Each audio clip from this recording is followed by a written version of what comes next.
Bom, vamos lá nesse vídeo, a gente vai falar um pouquinho mais sobre a anatomia do sistema nervoso, beleza?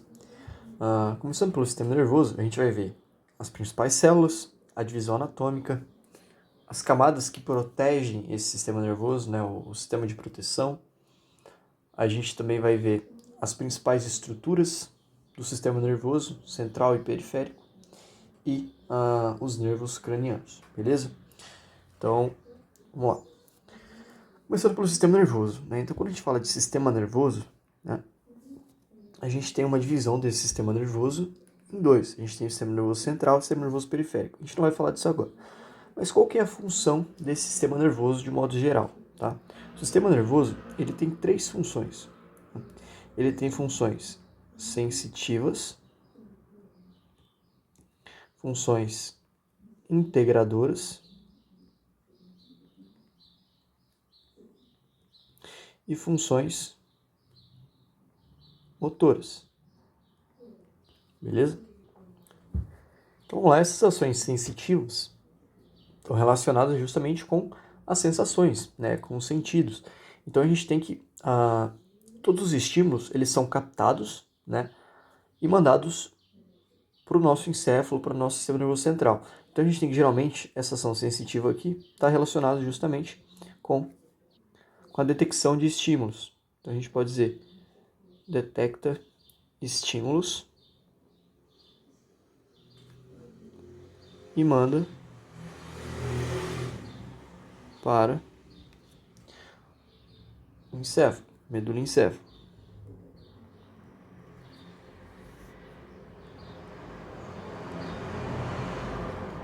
Beleza? Então o sistema nervoso ele tem função sensitiva, tá? Então esses estímulos são detectados, né? Detecta estímulos e manda esses estímulos para a medula e para o encéfalo, beleza? Função integradora, né? Então a gente vai ter integração desses estímulos sensoriais, né? O processamento dessa informação sensorial e a tomada de decisão. Então a gente tem o processamento da informação. Depois isso aqui ficou um M. Processamento da informação e tomada de decisão, beleza? E função motora é justamente a resposta gerada a partir, né, daquela informação sensitiva, tá? Função motora é justamente a resposta gerada.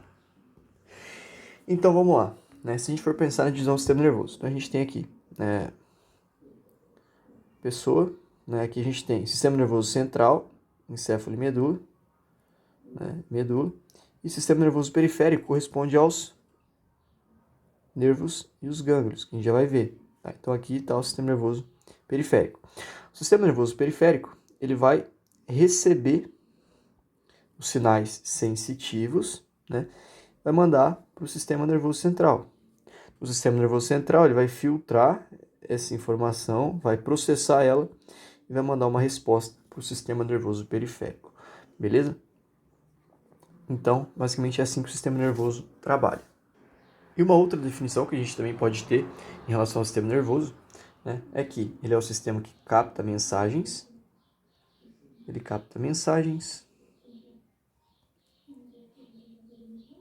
e estímulos no ambiente,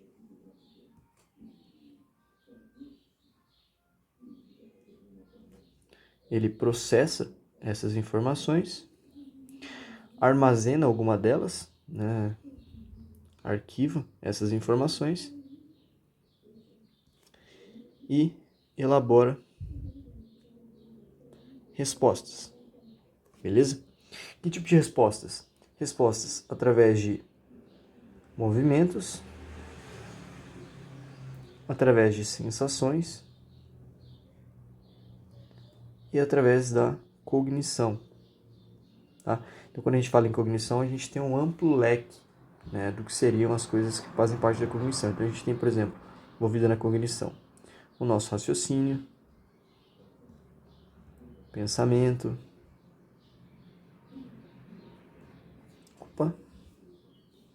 raciocínio, pensamento, processo de aprendizagem também faz parte da cognição, atenção, memória, né? Então a gente tem diversos fatores que fazem parte dessa questão da cognição, a própria linguagem, orientação também, beleza? Então o sistema nervoso, resumindo, né, a gente pode dizer que ele capta mensagens e estímulos do ambiente, processa ou interpreta essas informações, arquiva e elabora respostas. Tá? Então essas respostas podem ser através de movimentos, sensações ou respostas cognitivas, tá? Através do raciocínio lógico, pensamento, aprendizagem, atenção, memória, tá? Enfim. E aqui, seguindo, agora a gente fala um pouquinho sobre as principais células que constituem esse sistema nervoso. Tá? Então, o sistema nervoso ele é formado por dois grupos de células. Tá? Deixa eu mudar essa divisão anatômica. Então, a gente tem dois grupos de células que formam o sistema nervoso central, o sistema nervoso como um todo. Tá? Então, a gente tem os neurônios e a gente tem um outro grupo de células que são chamadas de células da glia. Tá? Ou também neuróglia. Os neurônios, vamos começar por eles, são aquelas células mais conhecidas do sistema nervoso. Então a gente pode dizer que os neurônios são as células mais funcionais. Né? Eles têm capacidade de transmitir impulsos elétricos. Então, eles transmitem impulsos elétricos, o que é importante para a comunicação desse sistema. Né? E os neurônios eles têm uma estrutura, todo mundo já deve ter estudado, a estrutura dos neurônios. Então, vou desenhar um neurôniozinho aqui, não vai ficar aquelas coisas, mas só para a gente contextualizar, beleza? Esse aqui ficou feio demais, mas é bonitinho.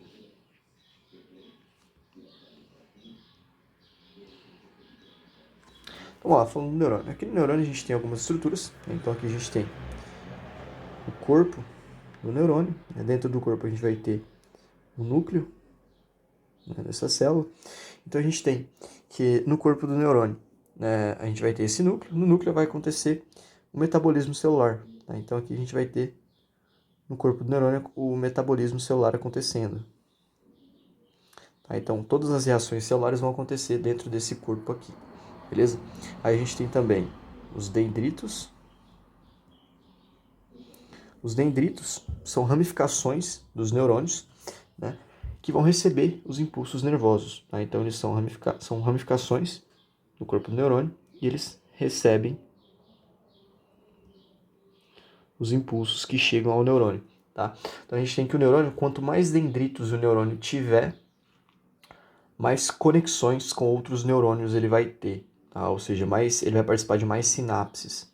Isso é muito importante para a comunicação entre os neurônios. Aí a gente tem o axônio. Né?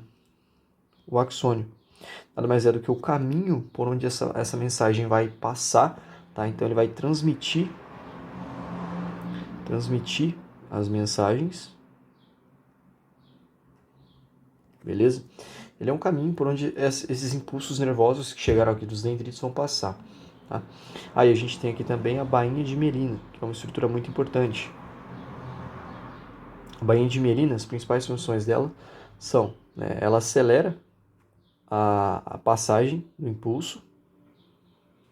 Tá? Então ela vai acelerar a transmissão dessa mensagem e ela também tem função de proteção. Tá? Então a bainha de mielina ela vai proteger o neurônio, por exemplo, de um curto. Né? Então imagine que a gente tem os neurônios, os axônios, né, passando energia por eles. Tá? Então se um axônio de um neurônio encostar com o outro, o que a gente vai ter? Imagina dois fios incapazes encostando no outro. A gente tem um curto-circuito. Né? Então essa bainha de mielina, além dela acelerar essa mensagem, ela faz com que ela propicia para o neurônio essa proteção elétrica. Tá? E essa bainha de mielina, a gente pode dizer que ela é formada por tecido adiposo, ela é formada por gordura. Né? E a gente sabe que a gordura é de alta condutividade, tá? Então por isso que a bainha de mielina é formada por gordura. E aqui a gente tem o botão terminal, ou também conhecido como terminal axônico, ou terminal axonal, né? Que é por onde a mensagem sai. Tá? Então no terminal axonal essa mensagem, né, ela vai sair aí e vai para outros neurônios. A gente pode ter, por exemplo, aqui a liberação dos neurotransmissores, né, por esse terminal axônico. Tá? etc. Então, essas são as principais funções,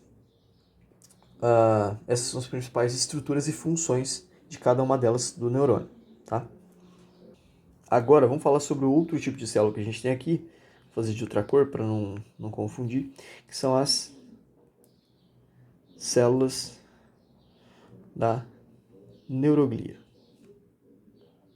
beleza? Então, a gente tem diferentes tipos de células da neuroglia, tá? Então, a gente pode citar essas células da neuroglia, elas têm como as principais funções, né, dar suporte estrutural para os neurônios, né? Então elas auxiliam a manter os neurônios ali conectados um ao outro, né? Elas também auxiliam na nutrição desses neurônios. Elas também vão auxiliar na questão da defesa imune, né, dos neurônios, então defesa imune.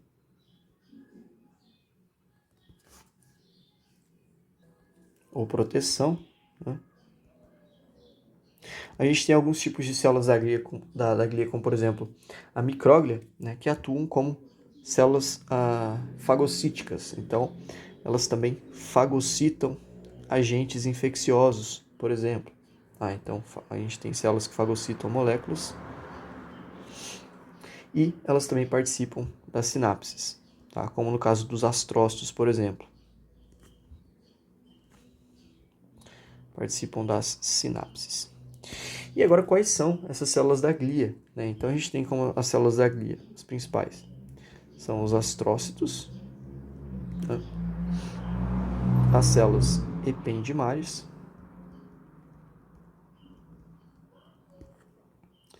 as células da micróglia, os oligodendrócitos,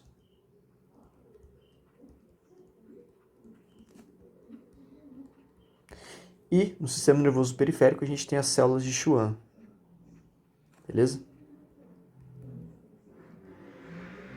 Acho que é assim que escreve. Então, os astrócitos, né, eles são células que participam da sinapse tripartite, né? Então eles atuam ali como interneurônios, na comunicação entre dois neurônios. Tá? Então imagina que a gente tem aqui um neurônio fazendo uma sinapse com outro neurônio. Aqui no meio, né, em alguns casos, a gente vai ter os astrócitos, né, que eles participam dessa sinapse que a gente chama de sinapse tripartite. E eles também fazem a retirada de alguns neurotransmissores dessa fenda sináptica. Então, se a gente for pensar, por exemplo, no glutamato, o glutamato ele é removido da fenda sináptica pelos astrócitos. Tá? Essas células aqui, que são as células ependimárias, né, elas vão revestir os ventrículos. Né? Os ventrículos são canais por onde vai passar o líquido cefalorraquidiano. A gente vai falar dele. Tá? Então, elas atuam permitindo a passagem do líquido cefalorraquidiano. A gente também tem as células da micróglia. As células da micróglia, elas são como se fossem os fagócitos que a gente encontra lá nos outros tecidos, tá? Então elas funcionam como fagócitos. A gente pode dizer que elas são os fagócitos aí do sistema nervoso central, beleza? E elas atuam principalmente na nossa defesa, liberando marcadores inflamatórios. Então, quando a gente tem a presença de alguma bactéria, de algum fungo, de algum vírus, né, essas células da micróglia, elas aumentam as ramificações dela, né, as suas ramificações. Então, a gente tem que essas células da micróglia, elas são mais ou menos assim, né?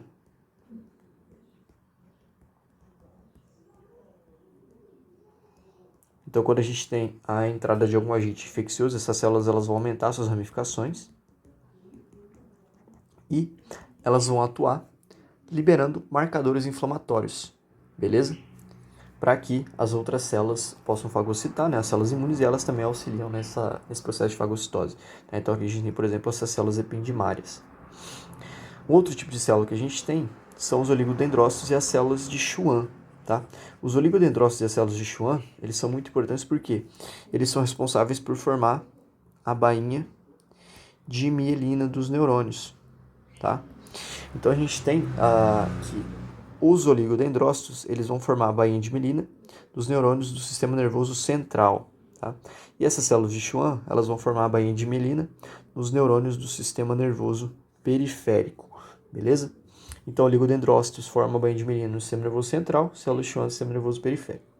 Então, basicamente, é isso que a gente tem em relação às células da neuróglia. Elas auxiliam no suporte estrutural, na nutrição, defesa imune do neurônio, fagocitam moléculas e participam da sinapse. Tá? Então, a gente tem os astrócitos, as células ependimárias, células da micróglia, os oligodendrócitos e as células de Schwann. E aqui a gente tem os neurônios. Tá? Não existe só esse tipo de neurônio. Esse neurônio aqui é chamado de neurônio eferente. Tá? Ele é o mais conhecido, mais utilizado, porque no meio didático fica mais fácil a gente entender as estruturas. Tá? Mas a gente tem vários outros tipos de neurônios, beleza? Só para citar aqui, a gente não vai entrar na função de cada um, mas a gente tem, por exemplo, interneurônios, né, que são neurônios que têm um formato parecido com os astrócitos, por exemplo. A gente tem neurônios que são chamados de pseudounipolares, que são mais ou menos assim. A gente tem neurônios também chamados de bipolares, tá? Então eles são mais ou menos assim. Tô fazendo bem feio aqui, porque é pra gente dar uma acelerada, tá? Mas enfim, a gente tem diversos tipos de neurônios, beleza? Seguindo aqui, agora a gente vai falar um pouquinho sobre a divisão anatômica do sistema nervoso, tá? Então a gente tem que o sistema nervoso ele é dividido em dois, tá? Então vamos fazer aqui. A gente tem o sistema nervoso,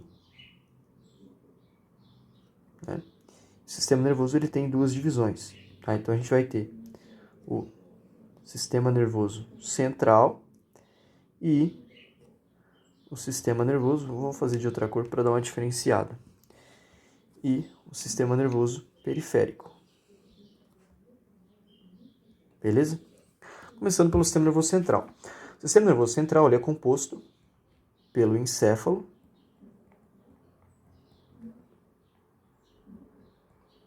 e a medula espinal, beleza?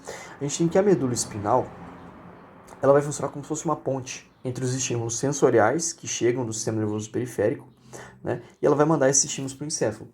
E ela também pega os estímulos que vêm do encéfalo e manda para o sistema nervoso periférico, tá? Então ela faz o transporte das informações. E o encéfalo, ele é quem comanda todas as ações do nosso corpo, tá? Então ele é o centro integrador de todas as ações que a gente faz, tá? E o encéfalo, ele é dividido em três partes, tá? Então a gente tem o cérebro, o cerebelo e o tronco encefálico. Beleza? Vamos só colocar isso aqui um pouquinho para baixo, senão não vai caber. Beleza. O cérebro, por sua vez, ele tem duas subdivisões, tá? Então no cérebro a gente encontra uma parte chamada de telencéfalo, tá? Que é dividida em dois hemisférios. Então a gente tem o hemisfério direito e esquerdo, é a parte maior zona, e uma parte que fica mais no interior, que é chamada de diencéfalo. Beleza? O cerebelo, por sua vez, é uma estrutura só, né? Também tem dois hemisférios, que são unidos por um verme, mas ele é uma estrutura única. E no tronco encefálico a gente tem três estruturas, tá? A gente tem o mesencéfalo,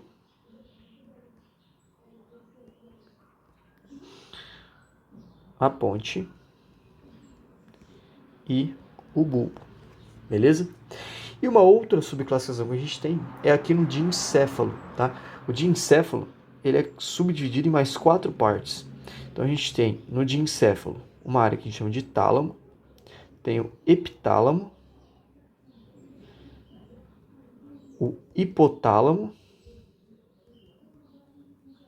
e o subtálamo.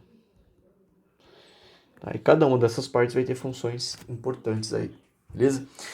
Então isso aqui, tudo que a gente viu, é a divisão do sistema nervoso central, beleza? Agora, o sistema nervoso periférico. O sistema nervoso periférico é dividido em duas partes também. Então, no sistema nervoso periférico, a gente encontra os nervos e os gânglios, beleza? Em relação aos nervos, a gente tem dois tipos de nervos. A gente tem os nervos cranianos. Vou escrever só o nome do nervo, né? A gente tem nervos cranianos, tá? Que são 12 pares. E a gente tem os nervos espinais, que são 31 pares, beleza? Então é uma quantidade muito grande. E a gente tem os gânglios, tá? O que são esses gânglios? Os gânglios, eles são como se fossem corpos de neurônio, tá? Substância cinzenta que a gente encontra fora do sistema nervoso central. A gente vai ver quando chegar na medula, né? as estruturas que compõem a medula. Então a gente tem uma substância cinzenta, que é onde fica o corpo do neurônio, né, a parte que processa as informações, e a gente tem os tratos, que é a substância branca, onde a gente vai ter os axônios de neurônio. Tá? Então os gânglios, eles são eles ficam nos nervos, tá? Sistema nervoso periférico, mas eles são partes dos nervos em que há uma grande concentração de corpos de neurônio, beleza? De substância cinzenta.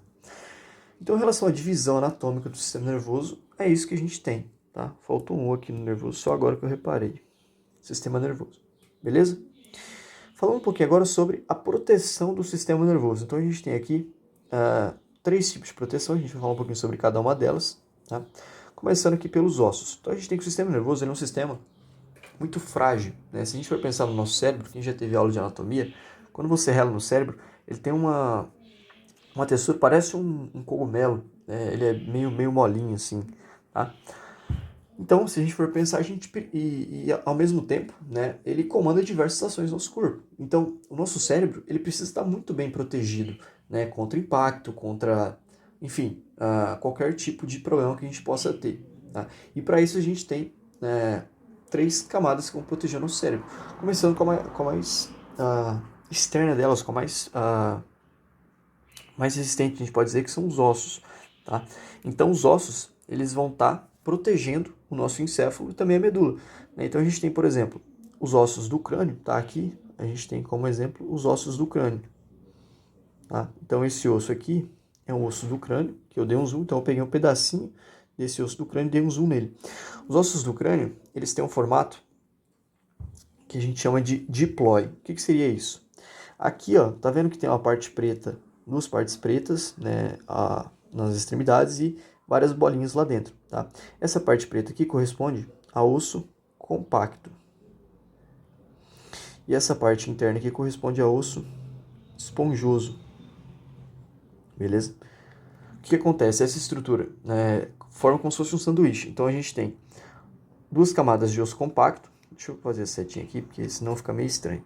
O osso esponjoso não é esse de fora não, tá? O osso esponjoso é esse aqui, ó, de dentro. Beleza?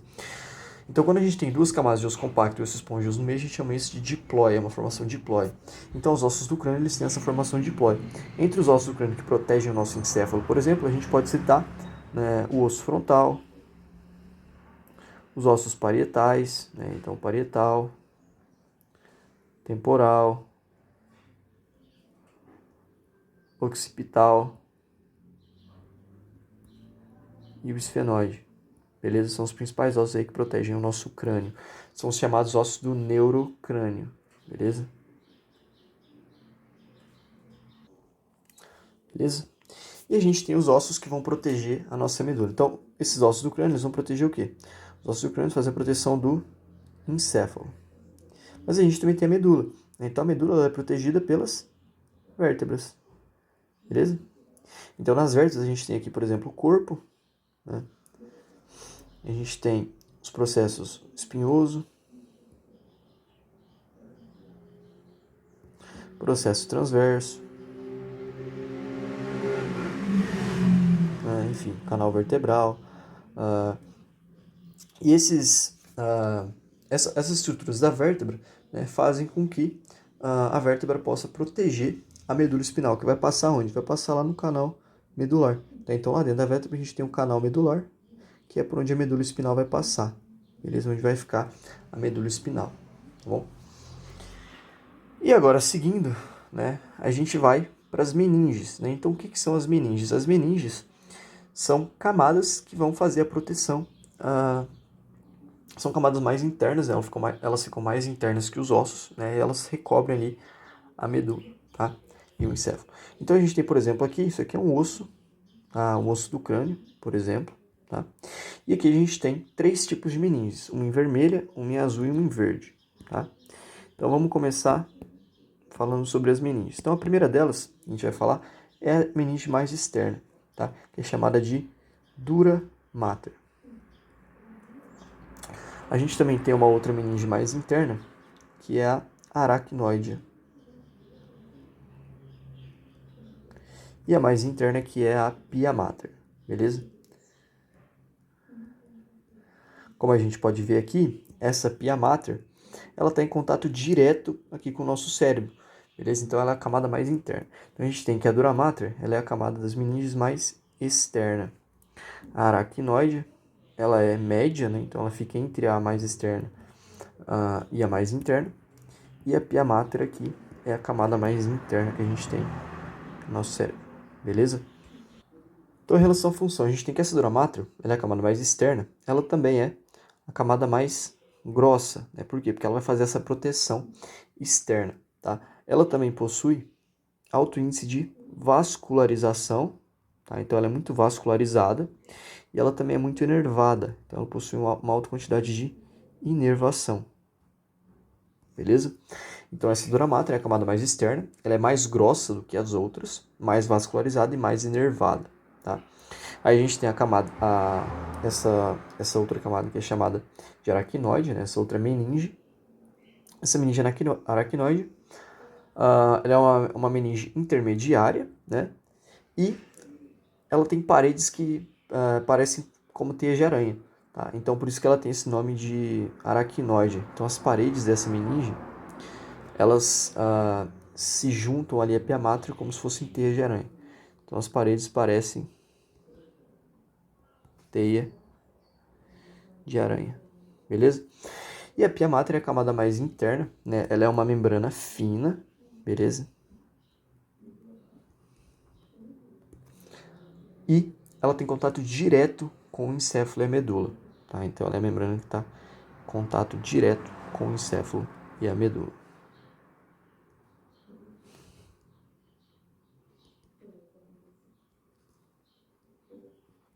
Beleza? Por ela estar em contato direto com o encéfalo e com a medula, ela vai dar consistência para o encéfalo e para a medula, fazer com que eles fiquem um pouquinho mais consistentes, mais rígidos, tá?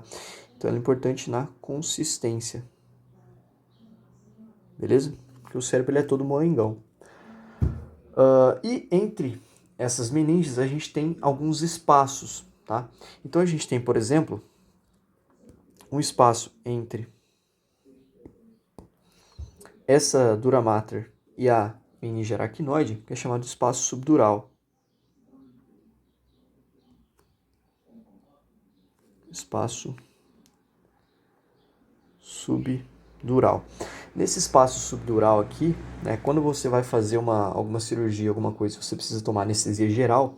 A anestesia geral ela é aplicada justamente aqui nesse espaço subdural, que fica entre a dura mater e a aracnoide. Tá? Então, o espaço subdural é onde a gente tem a aplicação da anestesia geral. A gente também tem um outro espaço, né, que é chamado de espaço subaracnoide. Então, aqui a gente tem um espaço subaracnoide. Por quê? Porque é o espaço que fica logo abaixo, né? Fica sub a meninge aracnoide. E esse espaço ele é importante porque é nele, né, entre a aracnoide e a pia mater, que a gente vai ter a circulação do líquido cefalorraquidiano, que a gente já vai falar. Então aqui a gente vai ter o quê? A gente vai ter o LCF, o líquido cefalorraquidiano, também chamado de líquor, tá? Que vai estar circulando aí nessa região. Então agora que a gente falou sobre as meninges, vamos descer mais um pouquinho, a gente vai falar sobre essa última estrutura aqui, que é o líquor, tá? Também conhecido como líquido cefalorraquidiano, tá? Então aqui a gente tem o líquor, ou, né, mais conhecido como líquido céfalo, líquido céfalo raquidiano, beleza? Esse líquor, tá? Ele é literalmente um líquido, tá? E ele vai ficar ao redor ali, né, de todo o encéfalo e toda a medula, nesse espaço subaracnoide, que a gente viu aqui em cima entre as meninges aracnoide e a pia mater, tá? E esse líquor, essa água, ele imagina como se fosse água, né? Então, ele faz com que o encéfalo se torne mais leve, né? Então, ele vai fazer com que o encéfalo pareça, né, mais leve. Então, ele dá a impressão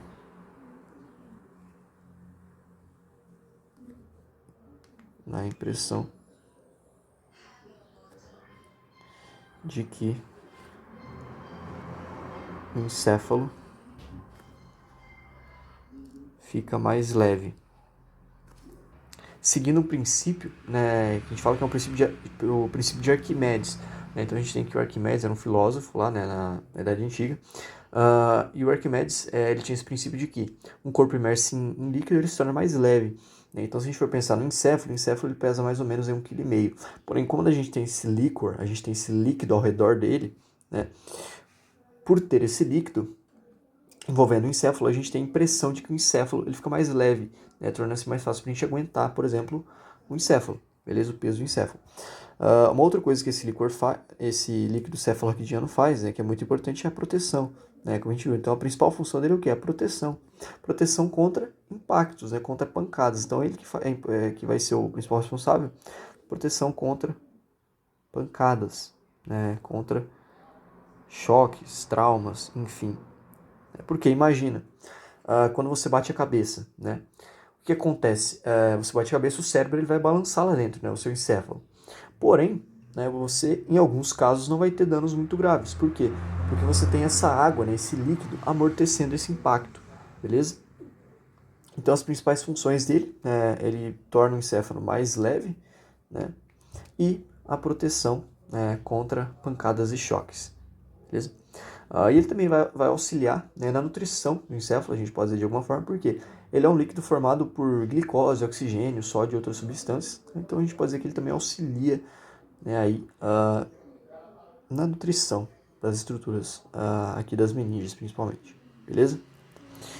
Seguindo aqui, agora a gente vai falar sobre o sistema nervoso central, beleza?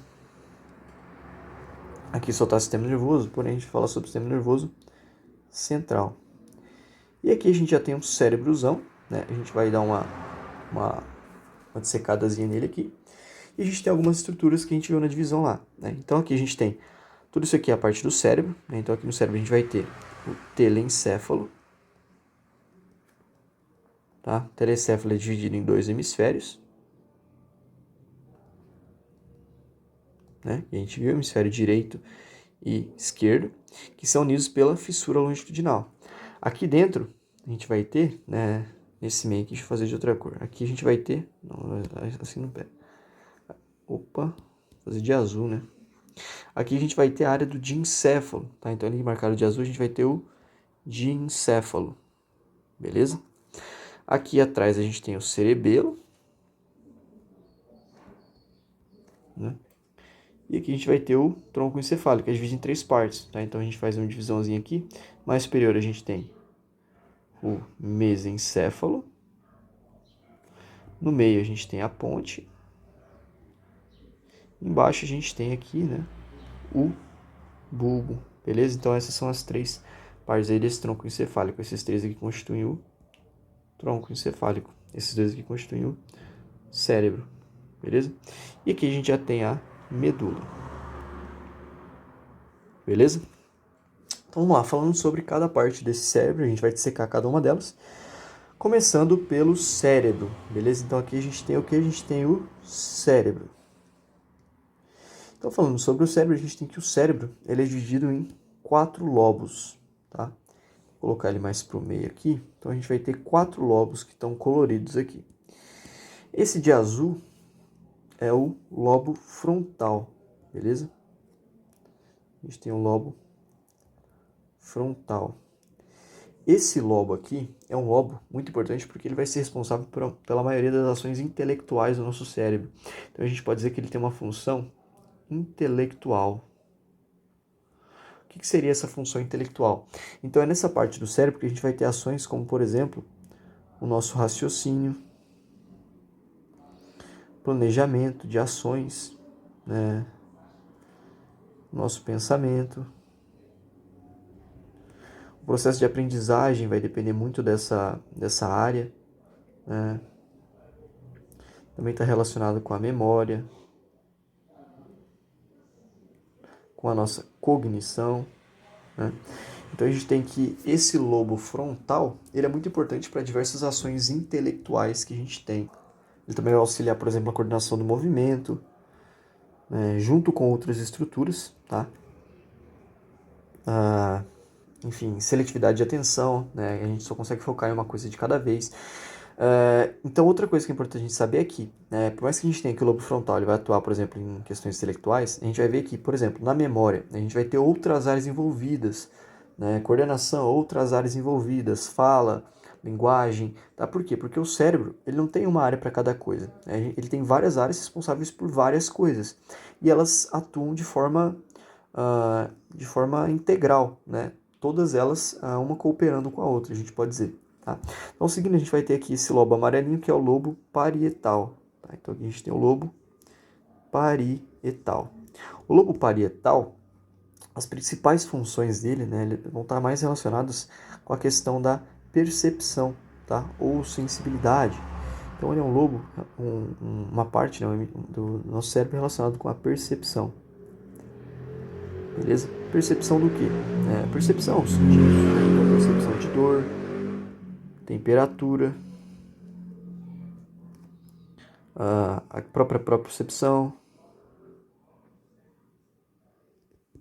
tato, pressão, né? Enfim, tudo que a gente sente, tudo que a gente percebe. Né? Então, esses estímulos perceptíveis eles vão ser encaminhados lá para esse lobo parietal, beleza? A gente pode citar também o paladar. Tá? Então, todos esses estímulos vão ter relação com esse lobo parietal, beleza? A gente tem um outro lobo aqui atrás, esse em vermelhinho, né? Que é o lobo occipital, beleza? O lobo occipital ele é um lobo que tem relação direta com a nossa visão, tá? Então ele é muito importante para a nossa visão. Tanto questão de cores, né, quanto, por exemplo, para a profundidade da nossa visão. Profundidade, né? Então você enxergar coisas que estão mais longe, coisas que estão mais perto. Tá? Então esse lobo é muito importante para isso. E a gente tem também o lobo temporal. Tá? Esse lobo temporal ele vai estar diretamente relacionado principalmente com a nossa audição, beleza? Então a principal função dele é a audição, mas ele também está relacionado com a questão da emoção. Tá? Então a gente pode citar aqui audição e emoção. Então, por exemplo, alegria e tristeza. Né? Quando a gente fala de alegria e tristeza, são sentimentos relacionados com esse lobo temporal. Tá? Além disso, ele também tem outras funções. Né? Então ele também auxilia no nosso olfato, por exemplo, na memória. Então vamos estar aqui, por exemplo, ele vai auxiliar na questão do olfato, na memória também, a própria questão da linguagem, comportamento emocional. Então a gente viu aqui emoção, né? Então comportamento dessas emoções, enfim, em diversas outras áreas também, tá? Como a gente viu. E a gente tem aqui dentro, né? Esse que eu circulei aqui, é um lobo que fica mais interno, não dá pra gente ver ele nesse desenho que eu fiz, tá? Mas esse lobo é o lobo insular, tá? Lobo insular. Esse lobo insular, como eu falei, ele é um lobo mais interno, tá? E a principal função dele, né, é a percepção e geração de respostas emocionais, tá? Então, ele é um lobo que está muito ligado com a emoção, beleza? Então, ele é o principal lobo que a gente tem responsável aí por essas questões de emoção. Então, ele faz percepções, né, e gera respostas emocionais. Beleza? Então esses são os principais lobos que a gente tem no nosso cérebro, tá? Todos eles são muito importantes. Lobo frontal, né? Todas as atividades intelectuais, lobo parietal, relacionado à percepção, o lobo occipital relacionado à visão, temporal, principalmente à audição e também a questão da emoção, junto com o insular, né? Que é principalmente a emoção. Seguindo aqui, a gente vai falar de uma outra parte do cérebro, que é aquela parte mais interna, né? Mais interior, fica mais no interior do cérebro, que é o diencéfalo, tá? Então aqui a gente vai falar do diencéfalo. O diencéfalo, ele é subdividido em 4 estruturas, tá? Então aqui no diencéfalo a gente vai ter o tálamo, o hipotálamo, o epitálamo e também o subtálamo. Começando pelo tálamo, o tálamo, ele é uma estrutura muito importante, né? Porque ele vai ser responsável por integrar todos os impulsos sensitivos que a gente tem, tá? Então a gente tem que o tálamo, ele é o centro integrador sensitivo. Então tudo que a gente sente é enviado para o tálamo e a partir do tálamo vai para outras estruturas do nosso encéfalo. Por quê? Porque ele é o centro integrador de todos os estímulos sensitivos. Tá? Ele também vai atuar auxiliando a nossa motricidade, por exemplo, e no nosso comportamento emocional também. Tá? Então ele é muito importante no quê? No controle do comportamento emocional. Tá? Então, novamente, aquela questão, né? Por exemplo, da controle da alegria e tristeza. Né? Então a gente associa o tálamo com essa questão de alegria e tristeza, porque ele é responsável pelo controle emocional, além de integrar todos os estímulos sensitivos que a gente recebe. Tá? Hipotálamo. O hipotálamo, ele é o centro da fome e da saciedade. Tá? Por quê?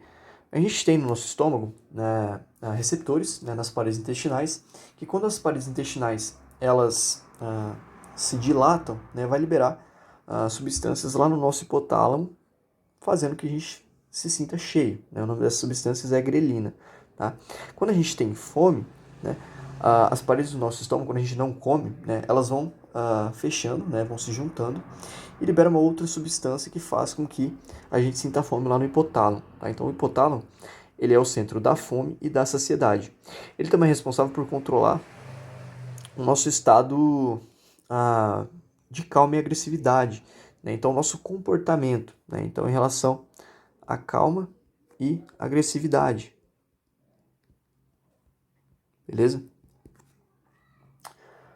E além disso, né, o hipotálamo, através dos hormônios, né, principalmente, ele também vai fazer o nosso controle do comportamento sexual. Tá? Então, controla o nosso comportamento sexual. Tá? Além de liberar diversos hormônios que vão atuar aí em diversas ações dentro do nosso organismo. Tá? Falando sobre o epitálamo, vamos descer um pouquinho isso aqui que eu acho que ficou meio curtinho de espaço. Então, vamos lá. Epitálamo. Então, a gente falou sobre o tálamo, hipotálamo, epitálamo. O epitálamo em si, tá? Ele é uma estrutura que vai ser muito importante para a regulação do nosso sono. Tá? Então, a principal função dele é regulação do sono. Tá? E também vai auxiliar aí nessa regulação emocional. Tá? Mas o principal é sono. Então, a gente pode assimilar ele com o sono, também com a emoção. Tá? E a gente tem, por último aqui, o subtálamo. Por último, porém não menos importante, o subtálamo. Tá? O subtálamo é uma estrutura muito importante porque não vai fazer isso sozinho, mas junto com outras regiões, ele vai controlar o nosso movimento. Tá? Então, ele é responsável pelo controle do movimento. Obviamente, junto com outras regiões. Tá? Junto com outras regiões. E uma dessas regiões a gente vai ver daqui a pouquinho, que é o cerebelo. Tá? Então, quando a gente fala de encéfalo, a gente tem 4 subdivisões do encéfalo: tálamo, hipotálamo, epitálamo e subtálamo. O tálamo é o centro integrador sensitivo e atua no comportamento emocional. O hipotálamo, o centro da fome e da saciedade, é responsável pelo nosso comportamento de calma e agressividade e também comportamento sexual. O epitálamo faz a regulação do sono e o subtálamo controla o movimento. Beleza? Descendo mais um pouquinho, a gente vai falar agora sobre o tronco encefálico. Então, aqui a gente tem o que? A gente tem o tronco encefálico. E aqui no tronco encefálico a gente tem 3 estruturas. A mais superior é o mesencéfalo. Essa do meio aqui é a ponte. E mais inferior aqui em azul a gente tem o bulbo. Tá? O mesencéfalo é muito importante porque ele vai estar envolvido com o nosso controle oculomotor. Tá? Então, o controle ali dos nossos olhos, beleza?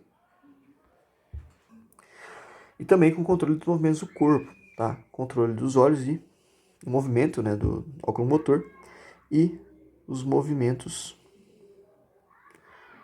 corporais, tá? Por que dos movimentos corporais? Porque a gente vai ver que no mesencéfalo, se a gente pegar o mesencéfalo se a gente pegasse o mesencéfalo e expandisse ele, o mesencéfalo ele é mais ou menos assim, ó. E lá no mesencéfalo, a gente tem duas regiões que são chamadas de substância nigra. Tá? Então a gente tem uma parte do mesencéfalo que é chamada de substância nigra. Nessa substância nigra, a gente tem produção de dopamina. Tá? Então a substância nigra é responsável por sintetizar dopamina. A dopamina ela vai atuar no quê?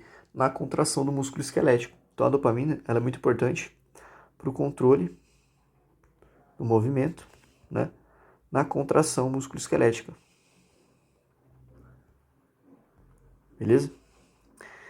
Então a gente tem que, por exemplo, doenças como o desaparecimento dessa substância negra, então vamos supor que aqui essa substância negra ela vai diminuindo. Né? Essa diminuição da substância negra no mesencéfalo ela está diretamente ligada, por exemplo, à doença de Parkinson. Tá? Então a gente pode citar a doença de Parkinson, que é uma doença que afeta o mesencéfalo, essa região da substância negra, e a gente não tem produção de dopamina, né, o que causa aqueles tremores, beleza? Nos músculos. E a gente também pode saber que o mesencéfalo, lembra que o mesencéfalo, se a gente for pegar, né, o tronco encefálico, a gente tem a medula, aí a gente tem o tronco encefálico e o encéfalo, tá? O mesencéfalo ele é uma estrutura que está entre o encéfalo e a medula, né, assim como o tronco encefálico em geral. Então, todos os estímulos, né, vão passar pelo mesencéfalo, tanto sensitivos quanto motores. Então, no mesencéfalo a gente vai ter a passagem de todos os estímulos. Todos os estímulos. Tanto os estímulos que estão chegando no encéfalo, tanto os estímulos que estão saindo do encéfalo vão passar pelo mesencéfalo. Beleza? Seguindo, a gente vai ter a ponte, tá? A ponte é uma outra estrutura desse tronco encefálico. Ela fica entre o mesencéfalo e o bulbo, ela vai ligar o mesencéfalo ao bulbo. E ela é muito importante, porque ela está diretamente ligada, diretamente envolvida com a nossa respiração, tá? Então ela vai controlar, por exemplo, o nosso ritmo respiratório e o nosso padrão respiratório. Então quando você pensar em ponte, pense em respiração. E o bulbo, ele também vai auxiliar na regulação do sono, tá? Então, ele é uma estrutura que auxilia na regulação do sono. Então, a gente pode associar que o bulbo, né, e o epitálamo lá no diencéfalo trabalham juntos nessa regulação do sono. Tá? Além disso, o bulbo ele também ele atua como um centro integrador de reflexos. Então, a gente tem integração de reflexos. Tá? Então, a gente tem aqui no bulbo, por exemplo, a gente tem uma área chamada de centro do vômito. A gente tem uma estrutura lá no bulbo. E essa estrutura, esse centro do vômito, ele é responsável por provocar o vômito. Né? Então, o bulbo, ele é, por exemplo, quem participa daquele reflexo de vômito, beleza? E, de modo geral, o bulbo ele também vai auxiliar no nosso processo de atenção, tá? Então, a gente tem outras estruturas que auxiliam nesse processo de atenção, né? Como, por exemplo, se a gente for pensar aqui, ó, nos lobos, a gente tem o lobo frontal, vai auxiliar nesse processo de atenção, né? A gente tem estruturas aqui no diencéfalo, que também auxiliam nesse processo de atenção. Tá? Então, são diversas estruturas, como eu falei, que trabalham juntas. Tá? Então, várias estruturas do nosso encéfalo vão ter funções semelhantes, vão atuar de forma semelhante. E aí a gente vem para medula espinal, beleza? Então, já foram todas as estruturas do encéfalo, agora a gente vai falar um pouquinho sobre medula espinal. O vídeo já está bem longo, mas a gente vai falar um pouquinho, vai ser rapidinho essa parte da medula espinal, tá? Então, vamos lá. Medula espinal. Aqui a gente tem uma imagem da medula, né? Aqui a gente tem um carinha aqui. O que acontece? A medula, ela vai funcionar como se fosse uma ponte entre o sistema nervoso periférico e o sistema nervoso central. Então a gente tem aqui na medula, a gente vai ter vários nervos espinais saindo da medula, né? E esses nervos espinais, eles vão fazer o quê? Eles vão levar informações eferentes e informações aferentes. Tá? Eles vão transportar informações diferentes e aferentes. Tá? Então, informações eferentes, né, é a mesma coisa que estímulos motores, informações motoras. Tá? Porque eferente é tudo que sai do sistema nervoso central e vai para o sistema nervoso periférico. Tá? Então, tudo que sai do sistema nervoso central e do sistema nervoso periférico é estímulo motor, beleza? E aferente é tudo que sai do sistema nervoso periférico para o sistema nervoso central. Tá? Então, tudo que vai do sistema nervoso periférico para o central é sensitivo. Tá? Então, se a gente for pensar, as vias aferentes são vias que vão para cima, que sobem, e as eferentes são vias que descem. Tá? Então, lá do sistema nervoso central vai descer para o periférico, e aqui do sistema nervoso periférico vai subir para o central. Beleza? Então, a gente vai ter essas duas vias na medula espinal. E aqui, né, a gente tem o desenho da medula, a gente tem essas raízes saindo da medula. Tá? O que são essas raízes? São justamente os nervos. Tá? Então, a gente tem raízes anteriores e raízes posteriores. Essas raízes anteriores, elas são responsáveis por conduzir estímulos motores, principalmente. Tá? E as posteriores, estímulos sensitivos. Beleza? E aqui a gente pode observar, nessa raiz aqui, por exemplo, né, nessas raízes a gente vai ter o quê? A gente vai ter gânglios. Lembra que a gente falou dos gânglios lá no sistema nervoso periférico? Então, os gânglios são áreas do sistema nervoso periférico onde a gente tem corpos de neurônio. Beleza?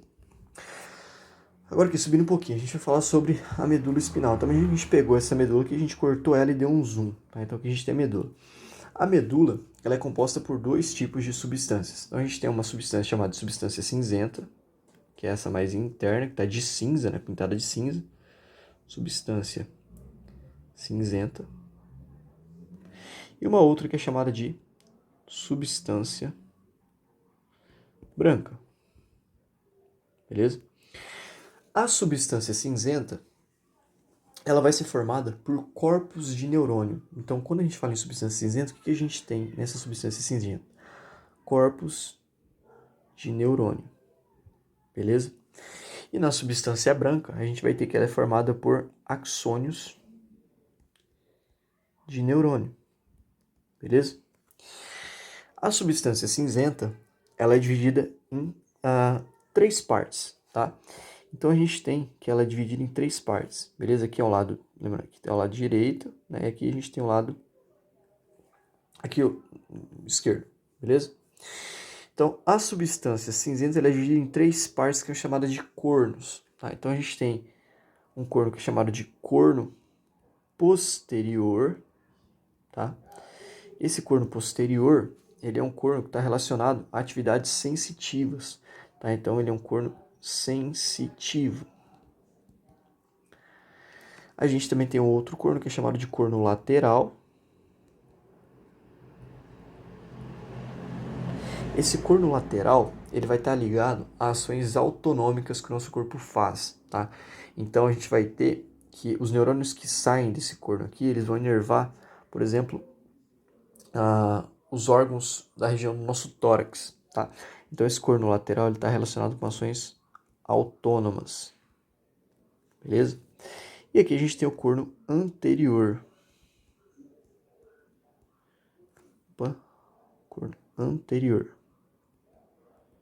Que está relacionado com ações motoras que a gente exerce, tá? E a gente também tem, falando na substância branca, né? Então isso é uma substância cinzenta, né? A gente tem os cornos, tá? Corno posterior, sensitivo, corno lateral, corno anterior. Se a gente for pensar nas raízes, então a gente tem aqui as raízes, né? Raízes posteriores saindo dos cornos posteriores, né? E a gente tem raízes anteriores saindo desses cornos anteriores, beleza? Essas raízes posteriores, elas levam sinais sensitivos para o corno posterior, né? E o corno posterior vai mandar esse sinal sensitivo para onde? Para o sistema nervoso central, para o encéfalo, né? O encéfalo vai processar essas informações e vai mandar uma resposta motora. Lá para onde? Lá para o corno anterior. E daí o corno anterior, ele vai mandar essa informação para quem? Para os músculos, por exemplo. Mandar essa informação, por exemplo, para o músculo esquelético. Beleza? Vou desenhar aqui um músculozinho esquelético. Então, basicamente, é assim que funciona a transmissão de mensagens, né? O estímulo sensitivo chega lá no corpo posterior, vai para o sistema nervoso central, é processado, vem uma outra via, estímulo motor. Então, a gente pode dizer que essa via que está em vermelho aqui é chamada de via aferente, tá? Sensitiva aferente. Aqui a gente tem uma via eferente, motora, beleza?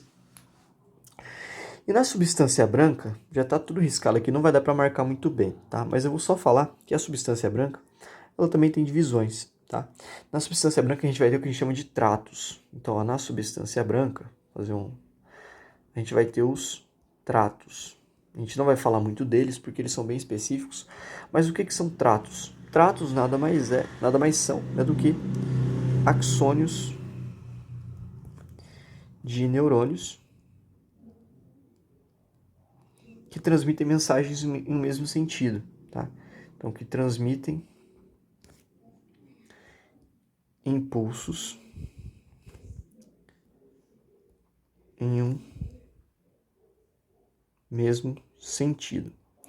Então, esses tratos, imagina que são vários axônios de neurônios, tá? Que vão ao redor da medula. Então, aqui a gente tem a medula. O que a gente tem aqui, ó? Aqui a gente tem corpo do neurônio, tá? E a gente tem os axônios dos neurônios, tá? Então, os axônios do neurônio, eles estão formando esses tratos. Se a gente for pensar, lembra lá do sistema nervoso simpático e parasimpático, né? Os neurônios simpáticos e parasimpáticos, eles ficam na medula. Então, a gente tem o neurônio pré-ganglionar, né, que está lá na medula. Esse neurônio pré-ganglionar, ele vai sair, né, e vai fazer uma sinapse com o neurônio pós-ganglionar, que vai estar onde? Nesses gânglios, tá? E é assim que a gente tem a atuação do sistema nervoso simpático e parasimpático, beleza? Então, esses tratos, eles são importantes porque eles vão fazer a transmissão desses impulsos que chegam à medula até o encéfalo, tá? Então, a gente tem que nos tratos, né, a gente vai ter as vias aferentes e eferentes, né? Então, a gente tem dois tipos de tratos. Os tratos sensitivos, que são aferentes, né, que são vias que sobem, e os tratos motores, beleza?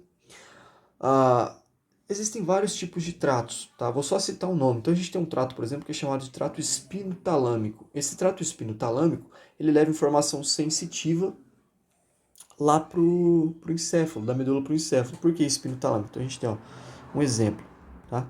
Trato espinotalâmico. O trato espinotalâmico, ele sai da espinha e ele vai até o tálamo. E ele leva informação sensitiva. Tá? Por quê? Sai da espinha e vai para o tálamo, sobe. Leva informação sensitiva. Que tipo de informação sensitiva? Né? Então, ele, por exemplo, ele é responsável por encaminhar estímulos de sensibilidade. Né? Então, sensibilidade à dor, temperatura, pressão, tato. Né? Então, todos esses estímulos são enviados da medula lá para o tálamo através desse trato espinotalâmico. Né? Então, a gente tem, por exemplo, tratos motores. Então, esse trato aqui é um exemplo de trato sensitivo. Né? A gente tem um outro trato que é, por exemplo, vou dar um outro exemplo aqui, o trato córtico-espinal. Esse trato córtico-espinal, ele é um trato que ele vai sair lá do encéfalo e vai vir para a espinha. Né? Ele sai do córtex e vem para a espinha. Ele é um trato motor. Né? Por quê? Porque ele sai do encéfalo e vem para a medula. Então, ele é um trato motor. Ele vai ser o trato responsável, por exemplo, pelos nossos movimentos. Né? Então, movimento da musculatura esquelética. Então, ele é responsável por movimentos do músculo esquelético. Né? A nossa locomoção, por exemplo. Beleza? Eu acho que ficou claro, né? Não sei. Mas vamos lá. Imagina que é mais ou menos assim. Então, a gente tem um encéfalo, né? Aqui, ó, um encéfalo. E aqui, a medula. Tá? Então, a gente tem esses tratos sensitivos, que mandam estímulos sensitivos para o encéfalo, e a gente tem tratos motores. Então, imagina que esse trato em azul aqui é o quê? O trato espinotalâmico. Então, aqui a gente tem o trato espinotalâmico em azul. E em vermelho, a gente tem o trato córtico-espinal. O trato espinotalâmico está levando estímulo sensitivo, né? O córtico-espinal está levando estímulo motor. Beleza? Então, esses tratos que fazem a comunicação entre as diferentes áreas da medula e levam informações da medula para o encéfalo e do encéfalo para a medula. Tá? Sistema nervoso periférico para o central e do central para o periférico. Então, basicamente é isso sobre a medula espinal, né? Só um basicão aí da medula. E agora a gente vai falar sobre os nervos cranianos, tá? Nervos cranianos é um negócio que é complicado. Então, ó, em relação aos nervos cranianos, a gente tem, né, 12 pares de nervos cranianos, tá? Deixa eu pegar o pretinho aqui. Então, os nervos cranianos, eles são divididos em 12 pares, beleza? E a gente tem 3 tipos de nervos cranianos. A gente tem nervos sensitivos, a gente tem nervos motores e tem nervos mistos, beleza? Então a gente tem 3 diferentes tipos. Deixa eu fazer colorido aqui para dar uma diferenciada. Então a gente tem sensitivos. Os nervos sensitivos são nervos que vão levar informações aferentes, beleza? São nervos aferentes, porque eles levam informação do sistema nervoso periférico para o sistema nervoso central, beleza? A gente também tem os nervos motores, que são nervos eferentes, que vão levar estímulos do sistema nervoso central para o sistema nervoso periférico, beleza? E a gente tem nervos que são chamados de nervos mistos, tá? Que vão fazer os dois, tá? Então eles são aferentes e eferentes ao mesmo tempo, tá? Eles levam estímulos, eles levam e trazem estímulos do sistema nervoso central para o periférico, beleza? Agora vamos lá, falando sobre os 12 nervos, tá? Vamos falar só sobre a função básica, uma função de cada um, tá? Os nomes e a ordem, tá? Então a gente tem, primeiro, vamos classificar em 12 nervos, vou ensinar um macetezinho legal para a gente aprender, para a gente entender o nome, a ordem e a função desses nervos, tá? Então vamos lá. Primeiro, tá? Então vamos fazer aqui os 12 nervos. Então a gente tem o primeiro, a gente tem o segundo, vou fazer, ó, primeiro, segundo, terceiro, quarto, quinto, sexto, sétimo, o oitavo, o nono, décimo, 11º, e o 12º. Tá? Então são 12 nervos. Para gravar eles, eu decorei primeiro as iniciais. Tá? Então, pelas iniciais, acho que fica mais fácil a gente lembrar. Tá? Então a gente tem as 3 primeiras iniciais, os 3 primeiros nervos. O, O, O. Aí depois a gente tem né, que é aqui, O, olfatório.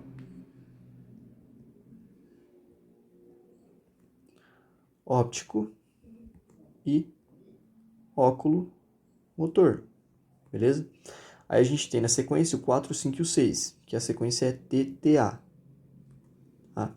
Então, TTA. Ô, bicho, cadê a chuteira que você falou, bicho? TTA, então a gente tem o troclear, trigêmeo e abducente. Beleza? Então, TTA. E aí na sequência a gente tem FVG. Então aqui, o sétimo, F, V e G, tá? O F, o 7 aqui com F é o facial. A gente tem o vestíbulo coclear.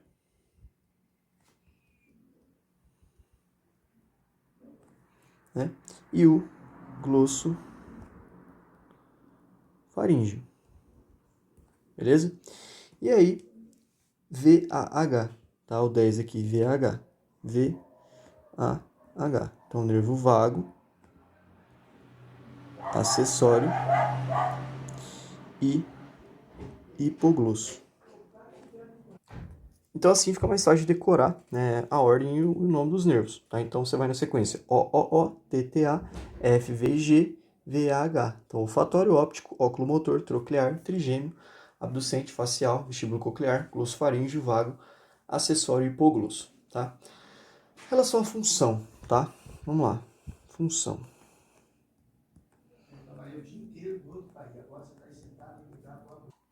Vamos lá, função, né? Como o nome diz, olfatório. O olfatório ele vai estar relacionado com o olfato, Então a principal função dele vai ser essa função do olfato, função olfatória. Né? Se a gente for pensar no olfato, o olfato é uma sensação, né? Então esse vai ser um nervo sensitivo, beleza? A gente tem o nervo óptico, né? O nervo óptico está relacionado com o quê? Óptico, visão, né? Então, o nervo óptico está relacionado com a visão. A visão é um sentido também, então ele vai ser um nervo sensitivo, beleza? Aí a gente tem três nervos, tá? Que vão estar relacionados com o controle dos nossos olhos, né? Com os nossos movimentos dos olhos. Então a gente tem aqui o óculo motor, né? O troclear e o abducente. O óculo motor está relacionado principalmente com o movimento dos nossos olhos e da pupila. Tá? Então quando a gente fala no nervo oculomotor, a gente tem movimento oculomotor, tá? Então ele é motor dos olhos, tá? Então ele está relacionado com o movimento dos nossos olhos e da pupila, beleza? Como o nome dele diz, óculo motor, ele é um nervo motor, beleza? A gente vai ter outros dois motores, já vou grifar eles aqui para não perder tempo, que é o troclear e o abducente, tá? Por quê? O troclear, ele vai ser responsável também pelo movimento dos olhos, tá? Porém, movimento vertical, olhos, então verticalização. Tá? Então, movimentos verticais nos olhos são originados por esse nervo troclear. O abducente também vai estar relacionado com os olhos, tá? Principalmente nos movimentos de lateralização. Tá? Então, esses três aqui, eles vão ser importantes no quê? Nos nossos olhos, na nossa visão, de modo geral. Tá? E aí a gente tem o trigêmeo, né, no meio. O trigêmeo, ele é um nervo relacionado com a nossa mastigação. Então, a principal função do trigêmeo é relacionada à mastigação. Agora, o trigêmeo ele também tem outras funções, tá? Então, a gente tem que, por exemplo, o trigêmeo ele vai ser um nervo misto, tá? Por quê? Aqui eu coloquei a principal função dele, que é a mastigação, só que é uma função motora, né? Porém, o trigêmeo ele também ele tem inervação facial, né? Em vários músculos da nossa face, né? E ele vai proporcionar para o nosso rosto uma sensibilidade facial, tá? Então a gente pode citar a questão da mastigação, né? E também da sensibilidade facial, beleza? Deixa eu apagar esse aqui. Mastigação e sensibilidade facial, tá? Aí a gente vai ter o músculo facial, tá? Que está relacionado com as nossas expressões faciais. Ele é um músculo que vai inervar, ele é um nervo, perdão, que vai inervar os músculos da nossa face, tá? Porém, esse músculo facial, ele não vai só inervar para gerar estímulos, né? Ele está relacionado com a percepção de estímulos e também com estímulos motores, tá? Então, ele vai gerar expressões faciais, porém ele também tem a função sensitiva, tá? Então, ele vai ser um nervo misto, beleza? Vestíbulo coclear. O vestíbulo coclear, ele está relacionado principalmente com a nossa audição, tá? Então, lembra que ele é um nervo que sai da cóclea, né? Então, ele está relacionado com a nossa audição, beleza? A audição, não só a audição, ele também auxilia ali na questão do equilíbrio, tá? Mas principalmente na audição. A audição, né, assim como o olfato e a visão, é um sentido, né?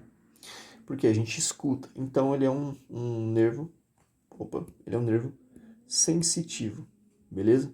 Então o vestíbulo coclear, ele também é sensitivo. Seguindo aqui, a gente vai falar sobre o glossofaríngeo. O glossofaríngeo, ele é um nervo que vai inervar ali algumas musculaturas do nosso pescoço, principalmente o músculo liso da faringe, por exemplo, tá? Então, ele é um nervo, ele vai inervar a nossa faringe, e ele é responsável, por exemplo, pela deglutição. Então, a gente pode dizer que uma das principais ações desse nervo é que ele é responsável pela deglutição, porque na faringe a gente tem lá a epiglote, né? E esse nervo também é responsável, né, ali por dar sensibilidade, né, a uma parte da língua, né, que é o terço posterior da língua. Então, ele vai ser responsável pela deglutição e também ele dá sensibilidade, né, a uma parte da língua, o terço posterior da língua, beleza? Então, ele vai ter duas funções, né? Ele atua tanto na deglutição, né, uma função ali motora, né, mandando estímulos para as musculaturas da nossa garganta para a gente conseguir deglutir o alimento, e também sensibilidade da língua. Então, ele é um nervo misto, tá? O nervo vago. O nervo vago, ele é um nervo que vai inervar as nossas vísceras, beleza? Então, a função desse nervo vago, a principal, é a inervação das vísceras. E ele vai ter função tanto motora quanto sensitiva, tá? O acessório, ele é um nervo que vai inervar os nossos músculos do pescoço, tá? E também vai auxiliar, né? Ele vai ser um nervo acessório no controle das vísceras, tá? Então a gente tem o vago e o acessório atuando nas vísceras, ambos de forma motora, né? E também recebendo estímulos sensitivos. Então ambos a gente pode dizer que são nervos mistos, beleza? E por fim a gente tem o hipoglosso, né? Que vai fazer o controle aí da nossa língua, beleza? Então o hipoglosso ele vai controlar a nossa língua. Ixi, fiz de vermelho aqui, vou fazer de preto. A nossa língua, beleza? Então, se ele controlar a nossa língua, a gente pode dizer que ele é motor, porque a língua ela é um músculo, né? Então ele é motor. Então vamos lá. Aqui a gente já viu, né, o nome, as funções, né? E que tipo de nervo que é, se é sensitivo, se é motor ou se é misto, tá? Então o olfatório, o primeiro nervo, é um nervo relacionado ao nosso olfato, sensitivo. O óptico está relacionado à visão, sensitivo. Oculomotor, troclear e abducente, movimentos dos olhos, né? Então todos são motores. O trigêmeo, mastigação e sensibilidade facial, tá? Então ele é mastigatório, motor, e sensibilidade facial, sensitivo, tá? O facial, expressões faciais, tanto sensitivo quanto motor, então ele é misto. Vestíbulo coclear, relacionado à audição e equilíbrio, né? Então é sensitivo. Glossofaríngeo, deglutição e sensibilidade da língua, misto. Vago, atua na inervação das vísceras, então ele é misto, tá? O acessório, pescoço e vísceras, também é misto. E hipoglosso, na língua, ele é motor. Agora, em relação à origem desses nervos, tá? Lembra que a gente viu que a origem, os nervos cranianos, eles são classificados em relação à origem deles de forma mais anterior para posterior, tá? Então eles são classificados de anterior para posterior. E eles vão ter origem em 4 locais, tá? Deixa eu arrastar eles um pouquinho para baixo, vou colocar eles aqui no finalzinho, para a gente tentar fazer um esqueminha aqui. Então eles vão ter origem de 4 pontos, tá? O telencéfalo, então a gente vai ter um partindo do telencéfalo, tá? Um só vai partir do telencéfalo. A gente vai ter mais um partindo do diencéfalo. Então, um do telencéfalo, um do diencéfalo. Aí a gente vai ter 2 saindo do mesencéfalo. A gente vai ter 2, tá? E tem mais 2 aqui. A gente vai ter também saindo da ponte 5 nervos saindo da ponte, tá? E do bulbo, a gente vai ter 3 nervos saindo. Então, se a gente fizer a conta, 5 mais 3, 8. Com mais 2, 10. Com mais 1 de cada, 12. Mais 1, 12. Então, aqui, né, a gente vai ter um nervo saindo do telencéfalo, um do diencéfalo, 2 do mesencéfalo, 5 da ponte, 3 do bulbo, tá? E esses nervos aqui, de 1 a 12, eles são classificados de anterior para posterior. Ou seja, a região mais anterior que a gente tem no nosso encéfalo é o telencéfalo, tá? Então, o telencéfalo é o mais anterior. E o mais posterior é o bulbo, tá? Então, esses nervos eles vão estar na ordem que a gente numerou aqui em cima. Então, vamos lá, para ficar claro. Primeiro, né? Então, a gente tem o primeiro, ele é o mais anterior. Tá saindo de onde? Da região mais anterior, telencéfalo. Então, esse primeiro aqui vai sair do telencéfalo. Beleza? O óptico ele é o segundo, vai sair da segunda parte mais anterior, que é o diencéfalo, né? Então aqui a gente tem que o óptico sai do diencéfalo. Aí agora a gente tem dois saindo do mesencéfalo. Que os dois são esse? Óculo motor e troclear. Por quê? Porque estão na sequência. Tá? Então a gente tem dois saindo do mesencéfalo. O óculo motor e o troclear. Vão sair do mesencéfalo. Beleza? Depois a gente vai ter 5 nervos saindo da ponte. Tá? Deixa eu escrever esse mesencéfalo um pouquinho mais longe, ficou meio grudado. Depois a gente vai ter 5 nervos saindo da ponte. Tá? Então, 1, 2, 3, 4, 5. Todos eles vão sair da onde? Da ponte. E aí a gente vai ter 3 saindo do bulbo. Beleza? Então assim eu acho que é mais fácil, né, da gente gravar os pontos de origem de cada um desses nervos. Beleza? Então aqui a gente tem os pontos de origem de todos os nervos cranianos. Beleza? Então a gente tem que o olfatório vai ter origem no telencéfalo, o óptico no diencéfalo, oculomotor e troclear no mesencéfalo. Então, vamos fazer assim, para ficar igual aos outros. Mesencéfalo, tá? Que são 2. Aí a gente tem trigêmeo, abducente, facial, vestíbulo coclear e glosso faríngeo saindo da ponte, vago, acessório e hipoglosso saindo do bulbo, tá? Por quê? Porque eles são classificados de anterior para posterior em ordem. Tá? Então é só a gente, se a gente sabe que tem um no telencéfalo, um no diencéfalo, 2 no mesencéfalo, 5 na ponte, 3 no bulbo, é só a gente seguir a ordem, tá? Então essa classificação em relação à ordem auxilia, né, a gente a gravar, né, o ponto de origem deles, beleza? Então, é isso em relação aos nervos, né? Espero que esses macetes aí ajudem vocês a gravarem as funções e os nomes dos nervos. Por esse vídeo é hoje, acabou ficando um pouquinho longo, deu 1h15, né? Mas é isso, né? A gente deu uma revisãozona aí de tudo sobre o sistema nervoso, então a gente viu todas as principais partes, né? Divisão, células, atuação a função de cada parte, né? Todas as partes, os nervos cranianos, tá? Então, de modo geral é isso. Esse foi o vídeo. Agora eu vou dar um zoom aqui, se alguém quiser dar uma olhada. Então, né? Se quiserem tirar print aí de resumo e tal, alguma coisa, copiar, não sei, tá? Então foi isso que a gente viu nesse vídeo, tá? Bastante coisa, né? Foram mais de 1 hora aí, mas com certeza tem bastante informação legal. Beleza? Então, espero que tenha ajudado e valeu!